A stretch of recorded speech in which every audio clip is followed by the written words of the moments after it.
Uma australiana que já passou dos 60 anos de idade precisou sair correndo de sua casa em chamas depois que teve a brilhante ideia de colocar seu pijama para esquentar no forno de micro-ondas.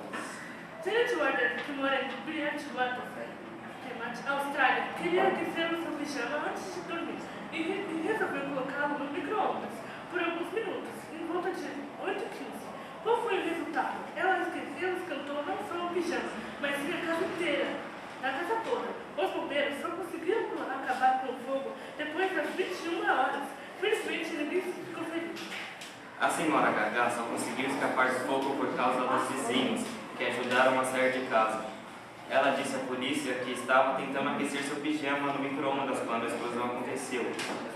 É uma grande falta de noção, mas foi um acidente, disse o vizinho Alvin Planter ao jornal Courier Mail. Janet, que mora sozinha, foi levada ao hospital. Apesar de apenas por precaução. E passa bem. Ela pode até passar bem. Com Miguel, que foi uma testemunha que viu, né, a casa da senhora pegando fogo. Miguel, o que o senhor pensou na hora que viu a casa pegando fogo?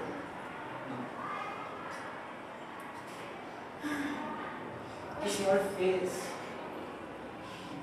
ao ver a casa pegando fogo? Você foi o primeiro a chegar ao local? Então o senhor foi o primeiro a chegar ao local. Então, o que você pensou em fazer ao ver a vítima dentro da casa? Essas foram as notícias de hoje. Golden News